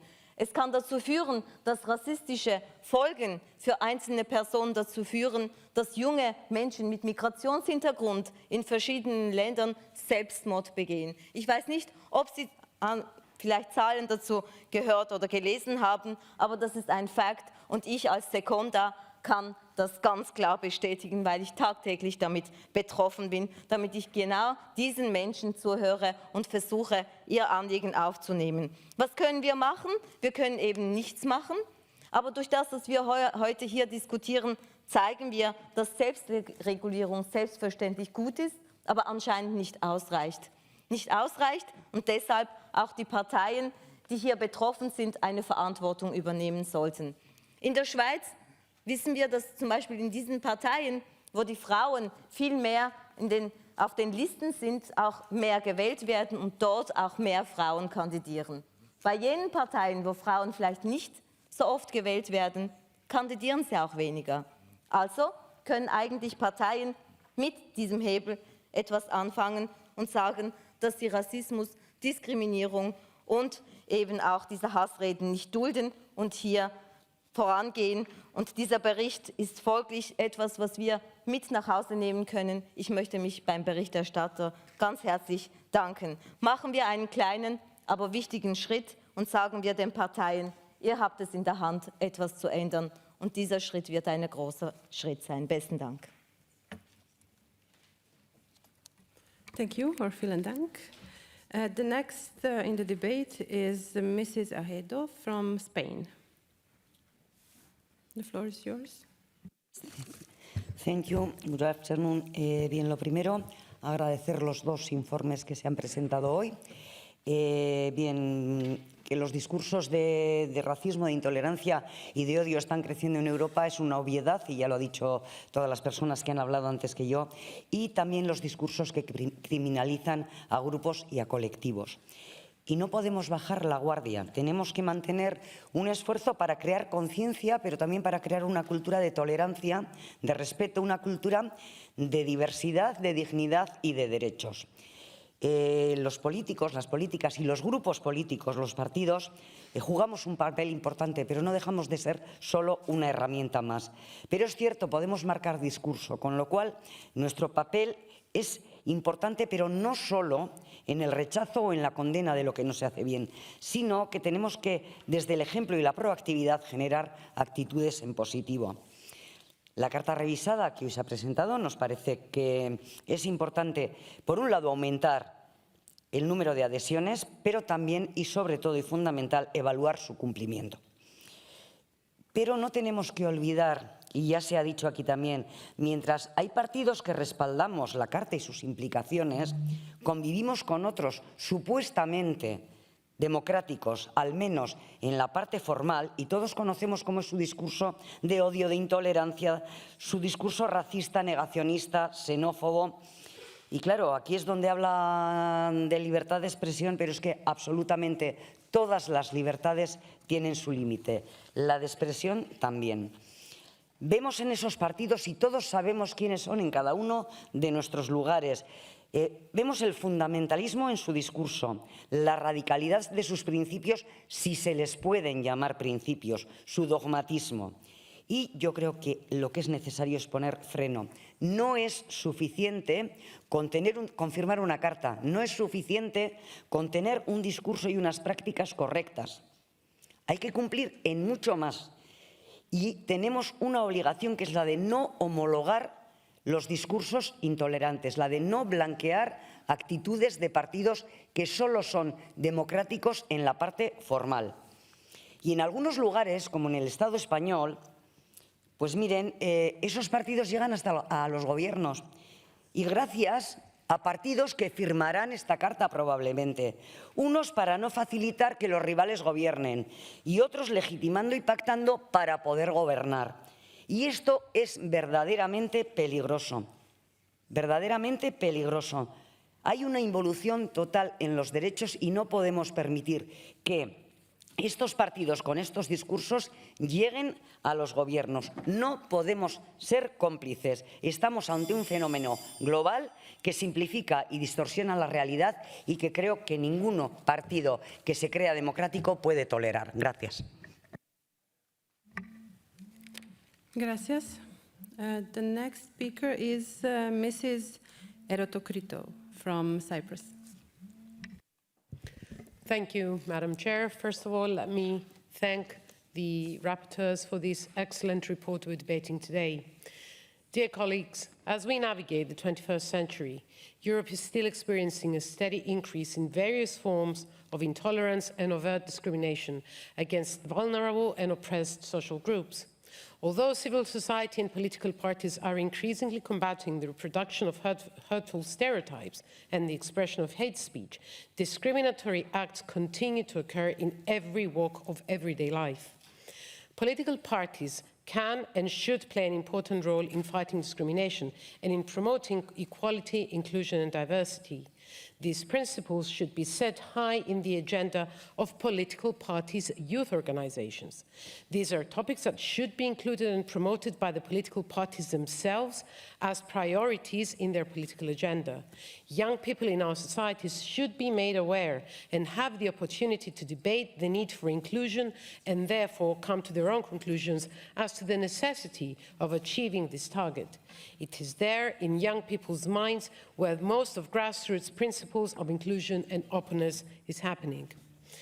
Dear colleagues, political parties across the Council of Europe member states should empower, promote and support the participation in the political process of people from all the underrepresented groups in society. More diverse and inclusive personalities are more likely to drive action for change within the party, thus generating a feeling of belonging and meaningful participation to all civil society groups, especially the more marginalized. Thank you. Thank you. I call next in the debate Mrs. Kazarian from Armenia. Dear colleagues, I highly appreciate the report. Very well penned and very much on time. Political parties, among other actors, are responsible for combating hate speech, racism, and xenophobia. However, what we often see today is that political parties instead build their electoral campaign, rhetoric, sometimes even actions on hatred, racism, and xenophobia. This happens in Europe, and this happens beyond Europe. And then sometimes these political parties and their leaders find themselves in their own trap. They build up and build on a hate so much that they do not know how to control and deal with the amount of hatred they have created themselves. This is especially dangerous when hatred is proliferated towards a society living in a close proximity, towards a neighbor. And even more dangerous when there is an unresolved conflict in need of a robust peace process. This is a case in the context of the Nagorno-Karabakh conflict and systematic Armenophobia in Azerbaijan. You know too well the case of a trophy park in Baku that glorifies war and depicts Armenian soldiers in captivity, degrading human dignity and dehumanizing Armenians. This was a case of state-sponsored hatred and racism. The mannequins of Armenian soldiers were taken down only after Armenia filed a case at the International Court of Justice based on the Convention on the Elimination of All Forms of Racial Discrimination. The International Court of Justice has already produced an interim decision in which it calls Azerbaijan to take all necessary measures to prevent the incitement and promotion of the racial hatred and discrimination, including by its official and public institution targeted at persons of Armenian national or ethnic origin. I would like to draw your attention to the fact that International Court of Justice has stated that this is the official and public institutions in Azerbaijan that incite and promote hatred towards Armenians. I believe that the Council of Europe and its Parliamentary Assembly should also be very vocal and direct, calling state-level hatred, speech, racism, and xenophobia by name. And we should all together combat this because hatred is a poison, similar to mercury. It is very hard to collect once it spills over. Thank you. Thank you. And the next speaker is Mrs. Sorry for my bad pronunciation, Gonai from Albania. The floor is yours. Esteemed Chair, esteemed colleagues, I wish to congratulate the rapporteur, Mr. Yellow, for his report, and as representative of the national delegation of Albania, I strongly support his proposals on a revised charter of European political parties for a non-racist society. In Albania, we face a polarized public communication on political parties. Furthermore, among other forms that promote intolerance, very common are hate speech, particularly online or gender-based harassment, instead of constructive dialogue, tolerance, and inclusiveness. Albania has still a lot of work to do to foster a political correct dialogue in communication that promotes diversity and inclusion. Nevertheless, much has changed. Albania Parliament is member of the Parliamentarian Alliance Against Hate Speech established by PACE, and we have taken a lot of positive steps, including the approval in 2018 of the Code of Conduct for the Albanian MPs, in embracing the best principles of Council of Europe. Therefore, I particularly value the call on national parliaments of Council of Europe member states to endorse the Charter, and on political groups and national delegations in the Assembly to promote it among their members. I appreciate it and consider as an important tool to ensure that our political parties strive towards the same goal of rejecting all forms of racism and intolerance, hate speech, incitement to racial hatred and harassment. And I vow to make use of it and promote it within our national parliaments. Considering the fact that inclusion and anti-discrimination is part of our ideas and values, I fully agree that as national political parties, we have to act more responsibly and take very good care of not taking the political discourse a step too far, which unfortunately is still the case. Sometimes because it's not awareness that speaks, but reaction, but we are the main drivers of the political discourse, and we have to be aware all the time. I fully support Sir Lloyd in his proposal to ensure that the Charter is widely shared throughout Council of Europe member states and is signed by as many political parties as possible. Only this way we can aim the impact needed to address this utmost important matter that has shaped our societies in the past and will do so in the future. Thank you. Thank you. Now I call Mr. Loukaides from Cyprus. Thank you very much, Madam Chair. I would also like to start by thanking and congratulating our rapporteur for this excellent report.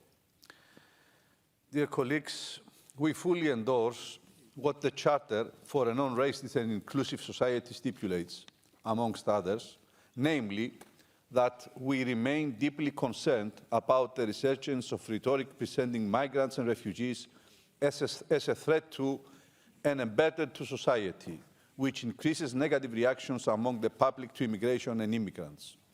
This is something happening in all our countries, unfortunately, presenting immigrants and refugees as a threat. Racism and intolerance are unfortunately growing at an alarming rate in Europe and constitute a major challenge both in Europe and the rest of the world. The Council of Europe has useful tools to tackle this and can assist member states in this respect. The remarkable work of the European Commission against Racism and Intolerance and the No Hate Parliamentary Alliance are such examples. Anti-discriminatory legislation condemning racism and intolerance in all its forms is of course crucial. Equally important is to combat the root causes of racism and intolerance, namely poverty, persisting inequalities, dismal working conditions, and the lack of sufficient cultural and educational opportunities. Political parties, dear colleagues, play a central role in defining what is acceptable and what is not, and in fostering a culture of tolerance and respect for human dignity. Through their action plans, they are able to promote policies aimed at social inclusion, social justice and equality, participatory democracy and diversity. Valid political arguments demonstrating the primacy of democracy, as well as showing zero tolerance to all expressions of hate, are the best way to rid our societies of racism, xenophobia, and fascism. In this framework, the least all democratic parties can do is to adapt the Charter for a non-racist and inclusive society and align themselves with its provisions. But more importantly, the Charter must be applied in practice and its objectives met. It is therefore imperative that through the adoption of an effective monitoring mechanism, the PACE, together with national parliaments, should be able to monitor and coordinate that political parties have adhered to the Charter and are effectively implementing its provisions. Thank you. Thank you. Now I call Mrs. Selms from Norway. The floor is yours. Thank you, Madam President, and thank you to the rapporteur for an excellent charter. All political parties are responsible for preventing racism and hate speech. As representatives of democratic political parties, this is our responsibility. Despite continuous efforts over the last decades, racism and intolerance has not decreased. The situation is rather the opposite. The current situation in Europe and the world is unfortunately fostering more racism, making it even more difficult for us parliamentarians to prioritize. The difficulties we are facing in Europe is resulting in a debate where different groups are pitted against each other. This is a dangerous path. Human rights and respect for diversity create hate speech instead of inclusion. When the economic situation is worsening, people in general have less resources and we see hate increasing. Political parties have a special responsibility for how debates are conducted, not only in the traditional media, but also in social media. This comes down to the words we use when we talk about different political issues, but also the words we use in our characterizations of political opponents. The discussion climate during elections is especially important. The membership of political parties are far off representing the diversity of the European societies they represent. If the membership and leadership of political parties were more diverse, it could in itself contribute to decreasing racism and hate speech. When we succeed on diversity and inclusion, the debate on human rights will be more effective. We must be able to raise our concern when the practice of, for example, religious groups are not in the line with human rights.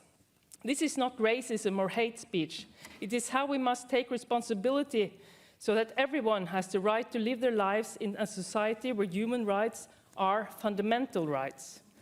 The right to free speech is also a fundamental right. But when we discuss, we must keep in mind that all people have value and remain respectful of our opponents. Dear colleagues, President, as parliamentarians, we must lead, we must stand up for diversity and inclusion. This renewed charter gives us direction that we must follow. Thank you. Thank you. Now we will again try to have someone from Mexico. The floor is, goes to Mrs. Benavides Cobos. Yeah, you're here. The floor is yours.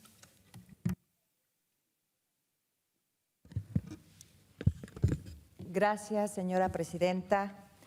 Es un honor para mí estar presente en esta Asamblea Parlamentaria del Consejo de Europa representando a México, que es un observador permanente de esta Asamblea. Felicitar al relator Yalo y a los integrantes de la Comisión de Igualdad y la No Discriminación y a todos los participantes de este informe, que tiene como principal objetivo instar a los partidos políticos a la firma de la recién nombrada Carta de los Partidos Políticos Europeos por una sociedad no racista e inclusiva, con el objeto de contribuir a esta lucha contra el racismo y la intolerancia. Como legisladora, es muy significativo hablar del papel de los partidos políticos en el fomento de la diversidad y la inclusión, ya que, aunque no es lo deseable, existen agresiones hacia grupos vulnerables alrededor del mundo por todas las vías de comunicación, y es de suma importancia reaccionar a esto. Ni México ni Europa están exentos de esta situación. Quiero compartirles que la inclusión de la mujer en la vida pública de nuestro país estaba detenida por los partidos políticos, ya que a pesar de las disposiciones legales que les imponían postular mujeres, siempre se encontraba la manera de evitar esta responsabilidad. Hoy, gracias al trabajo y a la exigencia de la sociedad civil, las legislaturas pasadas y las actuales han reformado la Constitución Federal para imponer a los partidos políticos la obligación de incluir a las mujeres en el 50% de sus candidaturas. Pero además las autoridades electorales obligaron que las candidaturas de mujeres fueran en aquellos lugares donde su partido político tenía la posibilidad de ganar. Pero además, el Tribunal Electoral dio paso a que las mujeres integraran los congresos. Todos entendieron que las mujeres debían ser incluidas. Hoy, México cuenta con un Congreso paritario. En la Cámara de Diputados, el 48% de sus integrantes son mujeres y en la Cámara de Senadores, el 49% son mujeres. Además del compromiso de los partidos políticos en el respeto de los derechos fundamentales, el papel de la sociedad civil es de suma importancia para lograr la inclusión, ya que al observar permanentemente a los partidos políticos, vigilarán que construyan plataformas respetando la igualdad, evitando la discriminación y, sobre todo, evitar estos discursos de odio. Gracias.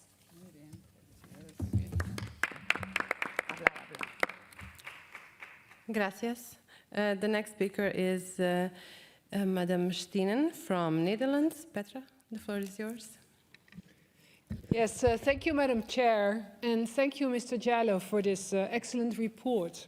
Dear colleagues, we have to ask ourselves, how do we prevent being a bystander when racism, sexism, and intolerance are in front of us, as members of our parliaments, senates, but most importantly, as members of our political parties? Do we stay silent or do we speak up? 7 years ago, we got together with a number of party members of my social liberal party, D66, to make our party more inclusive, more outspoken on intolerance, sexism, and racism. And I have to be honest, this has not been easy. It was clear that we were challenging the status quo that some people within my party and also outside my party would really like to keep. And you yourself know the excuses for many not to look into the mirror. I am not a racist. I am not a sexist. Well, we should not fall for this woke speech. Well, by the way, my dear colleagues, for me to be woke stands, and I quote, for being alert to racial prejudice and discrimination that originated in African American vernacular, so to say, human rights speech. Anyway, some people will say signing such a charter for non-racist society could impede our free speech. And I'm asking the rapporteur, how would he react to this kind of resistance? And I would like to ask the rapporteur as well, what is the way forward now? How to make this new charter more accessible to everybody? And how can we encourage as many political parties, including our own political groups here in this assembly, to sign this charter, so we can really commit to implementing all the good intentions? To conclude, Last weekend at our party congress, my party accepted a so-called Compass for Inclusion, which was the result of a very inclusive process in our party. Our party leader, Sigrid Kaag, accepted the first copy from one of our board members for inclusion, Shermin Amiri. She challenged all of us to make this work. And indeed, it has been said by many of you, our words and actions matter inside our parties, in our parliaments, and in this plenary. So I'm already in contact with my party to see how we can proceed in signing this new charter and create a genuine follow-up. And I would call on you to do this after this vote, so we will really make this a meaningful new charter for a non-racist society. Thank you. Thank you. The next speaker is Mrs. Engelhardt from Germany. Thank you very much. Sehr geehrte Frau Präsidentin, werte KollegInnen, vielen Dank an den Rapporteur, Mr. Jallow, für diese exzellente Initiative. Es ist sehr gut und wichtig, dass wir die Charta von 1998 über die Rolle von europäischen politischen Parteien bei der Förderung einer nicht rassistischen Gesellschaft erneuern. Der Bericht spricht viele politische und gesellschaftliche Herausforderungen an und er bringt sie in Verbindung mit der politischen und moralischen Verantwortung von Parteien, sich für Diversität und Inklusion einzusetzen. Es ist wichtig, diese Veränderungen anzusprechen. Und es ist besonders wichtig, darüber zu reden, wie wir als Abgeordnete von verschiedenen europäischen Parlamenten damit umgehen wollen. Wo, wenn nicht hier im Europarat, müssen wir darüber diskutieren? Hier müssen wir aktiv daran arbeiten, unsere europäische Gesellschaft inklusiver zu gestalten. Deswegen ist die Änderung im Titel von so großer Bedeutung. Wir sprechen jetzt von der Charta der europäischen politischen Parteien für eine nicht rassistische und inklusive Gesellschaft. Und wir dürfen nicht müde werden, immer wieder zu sagen, Menschenrechte sind universell und nicht teilbar. Die Veränderungen in unserem politischen Leben seit der Charta von 1998 wurden von meinen VorrednerInnen reichlich erwähnt. Sicherlich ist der zusätzliche digitale Raum in der Politik und allgemein in unserer Gesellschaft eine der größten sichtbaren Veränderungen. Wir müssen gegen Hate Speech vorgehen und auch in der digitalen Welt auf Respekt und Toleranz bestehen. Nur weil sich der Kontext verändert, dürfen sich unsere menschenrechtlichen Bedingungen nicht ändern. Heute diskutieren wir über Formen der Diskriminierung, die in der vorherigen Fassung nicht vorgesehen waren. Afrophobie, Antiziganismus und Antisemitismus, Islamophobie und Xenophobie, Ausgrenzung von LSBTTIQ-Menschen und über Sexismus. Heute möchte ich vor allem einer Gruppe meine Stimme geben, die in der Vergangenheit oft vergessen oder ausgegrenzt wurde, den Menschen, die sich zur Gruppe der LSBTTIQ zählen. Es ist vielen hier wahrscheinlich bewusst, dass dieser Monat der Pride Month ist.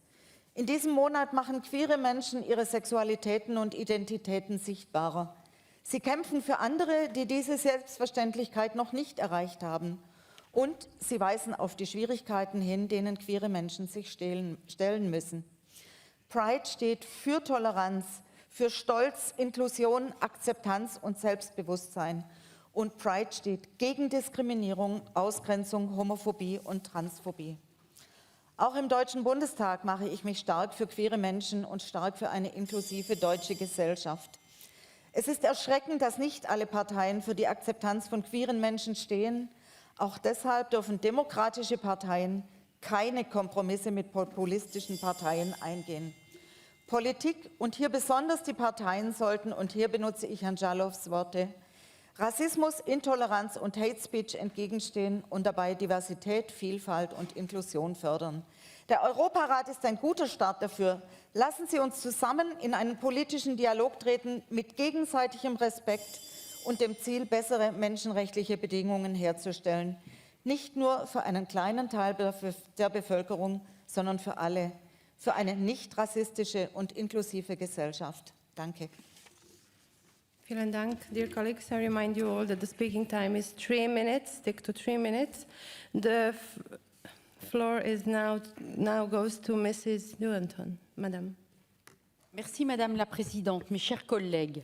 Je tiens tout d'abord à remercier nos collègues Momodou Malcolm Diallo et Sir Tony Lyold pour leur travail qui nous rappelle nos responsabilités en tant que femmes et hommes politiques. Notre organisation a une histoire. Elle est née des suites de la Seconde Guerre mondiale qui a, en grande partie, été provoquée par les discours de haine que tenaient les dirigeants nazis. Nous sommes là pour éviter que l'histoire ne se répète. Les partis politiques, par leur fonction même et compte tenu de l'intérêt médiatique qui leur est accordé, sont de formidables outils pour relayer les idées.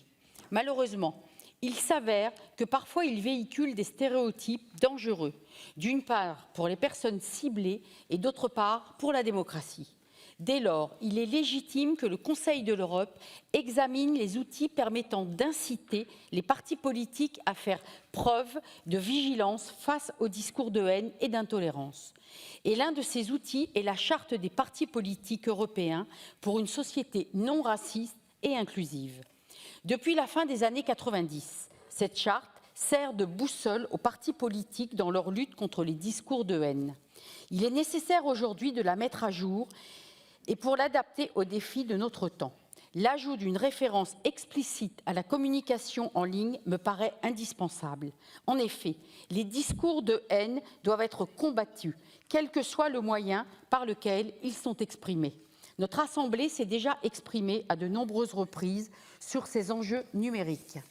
Je suis convaincue que les partis politiques peuvent faire davantage pour éviter la propagation des messages de haine. Aujourd'hui, la montée du populisme et du nationalisme pousse certains responsables politiques à tenir des discours de haine pour tenter de remporter les élections. Les partis politiques ont alors le droit d'intervenir pour recadrer ces responsables politiques. En charge notamment des investitures, les partis disposent d'un pouvoir d'influence important sur leurs membres. La charte révisée prévoit également que les partis s'engagent à sanctionner les responsables politiques incitant à la haine, ce qui m'apparaît en effet être une mesure efficace. En parallèle, les partis démocratiques respectueux des droits de l'homme doivent montrer leur opposition au racisme en refusant de s'allier et de coopérer avec tout parti politique qui incite aux préjugés raciaux et ethniques ou à la haine raciale. Mais une charte ne sert à rien si elle n'est pas appliquée. Et je partage l'idée de mettre en place un suivi du déploiement de cette charte. Je vous remercie. Merci, dear colleagues. Unfortunately, I must now interrupt the list of speakers. Sorry, Mr. Schenach, I really tried. The speeches of members on the speakers list who have been present during the debate but have not been able to speak may be given to the table office for publication in the official report. I remind colleagues that typewritten text must be submitted electronically no later than 4 hours after the list of speakers is interrupted. Now I call Mr. Jello, rapporteur, to reply to the debate. Mamadou, you have 5 minutes. Thank you very much, Madam President. Let me start by thanking you all for your kind words and support and for showing that you are committed to fostering diversity and inclusive, fostering a diverse and inclusive Europe, which I think is the entire objective of this Charter.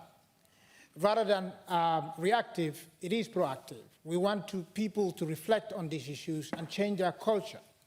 Human rights applies to all, regardless of your background. I come from a city where we have 183 nationalities represented in that city. As a member of parliament, it is my responsibility to empower each and every one of those people to reach their maximum potential and be the best they can be. That's my responsibility. Now you can ask the question, what do you win when you spread hate? What do you win when you perpetuate racism? In my opinion, nothing. You just divide the community and everybody loses. There is a comment that mentioned that we, with this charter, mentioned the question of censorship and infringing on free speech. Now, it is important to know that freedom of expression does not include hate speech. It does not include hate speech. Now, if you're going to fight so hard to maintain the right to spread hate, then maybe this is not the assembly that you should be in, because this assembly is established once upon a time mainly to fight against hate, to empower people and the respect of human rights. That's what it is about. I have a mentor that told me this story about having two seeds of the same kind, and you sow them at the same place at the same time with few meters apart. And on the one side, you build a wall in between these two seeds. On the one side of the wall, you have sunlight and you have water and you have photosynthesis. And this seed would grow and bear fruits. On the other side, even though that seed was sowed at the same time and is of the same quality, it will struggle to grow. Not because it's less quality, but because it does not have the necessary conditions to grow and blossom. Now, when we break this wall and build bridges, both seeds will grow and blossom, and everybody wins. Now, when you vote today, you will have to make a decision, what side do you want to take? Are you going to be a part of that group that would continue building on this wall and making it impossible, maybe a potential doctor that would find medicine to cancer, not reach that potential because you're building bridges? Are you going to fight so hard to continue building this wall so that that person that might even be the next Nelson Mandela would not have the potential? Or are you going to be like most of us here today, break down this wall and build bridges so that everybody can reach their potential and be the best they can be? That is our role as politicians. At least for me, that is why I went into politics. I went into politics to make people's lives better. I went into politics to empower people. And the language we use matters because words have meaning. And that is why it is important that we encourage each and every one of you that is here to take your responsibility and do everything that you can to encourage everybody that lives in Europe, in your communities, in your countries, to be the best that they can be. And you cannot do that by spreading hate. You cannot do that by perpetuating racism. You cannot do that by going against the very principles that this institution stands for. So that is why, ladies and gentlemen, I'm encouraging you. I trust that you will support this resolution and adopt it with all the strength of your political responsibility and goodwill. Let me also, before the time is finished, take this time to thank Sir Tony Lloyd for your amazing support. Let me thank ACRI, the Venice Commission, ARDI, the Anti-Racism and Discrimination Intergroup, the Committee on Equality and Non-Discrimination, and special thanks to Mr. Giorgio that has been really absolutely amazing in supporting me to write this report.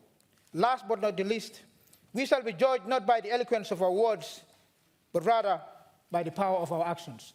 And I hope when we vote today, we cannot just stop here, but we'll make sure we implement what is on this charter. Thank you so much.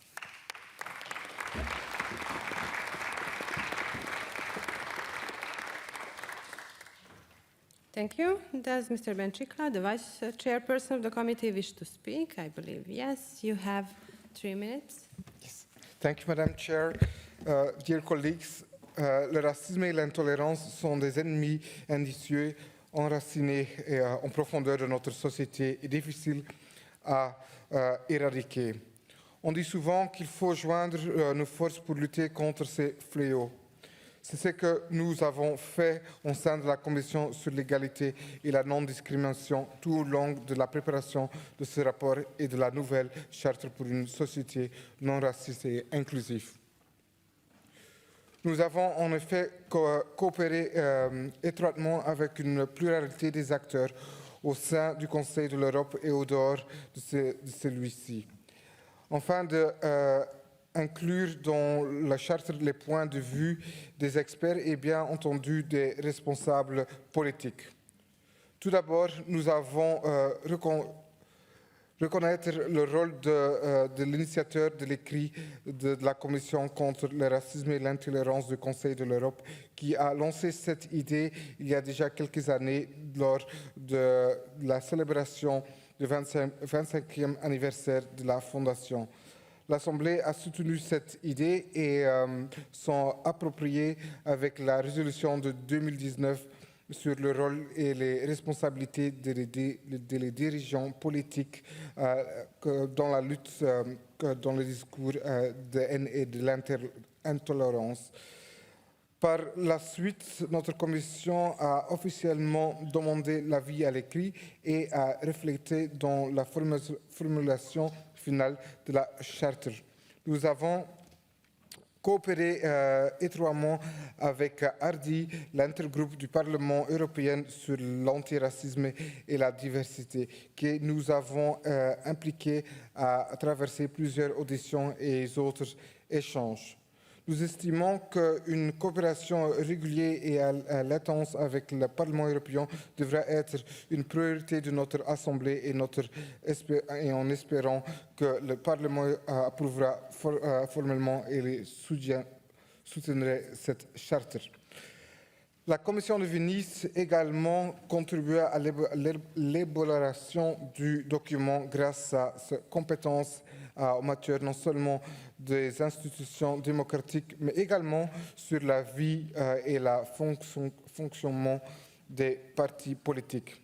Je ne peux pas que me réjouir du soutien fort que la Commission des questions politiques et démocratiques nous a apporté, comme le rapporteur Sir Tony Lloyd l'a expliqué dans son avis. Et finalement, je ne peux que souligner le rôle de l'Alliance parlementaire contre la haine dans la préparation de ce texte et le rôle important qu'elle pourrait jouer dans son suivi. Je remercie et félicite le rapporteur, M. Diallo, pour avoir mené au bout ce travail et avoir trouvé une synthèse entre les éléments qu'il fallait prendre en compte et l'ancien charte de 1998, les développements des sociétés européennes et de leur monde politique, les nouvelles technologies et les nécessités de faire face à une recrudescence du racisme, l'intolérance et du discours haine en Europe. J'appelle aujourd'hui aux membres de l'Assemblée à soutenir ce texte de façon forte et convaincante. Merci bien. Thank you. The debate is closed.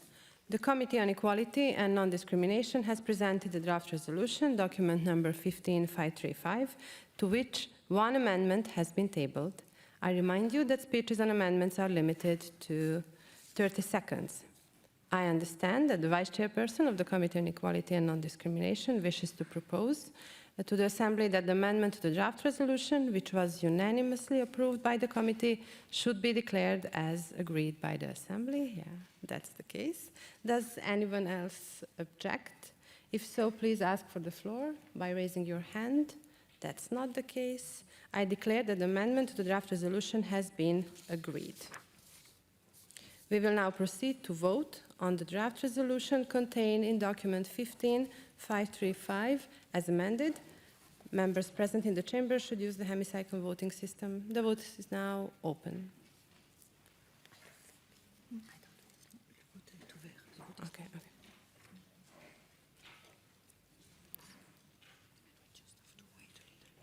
Okay.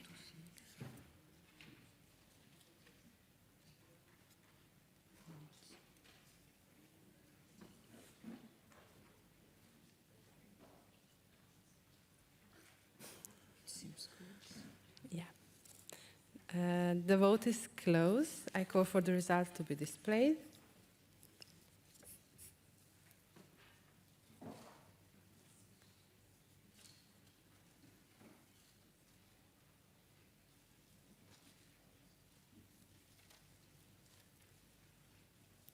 The draft resolution, as amended, is adopted. Congratulations to the rapporteur.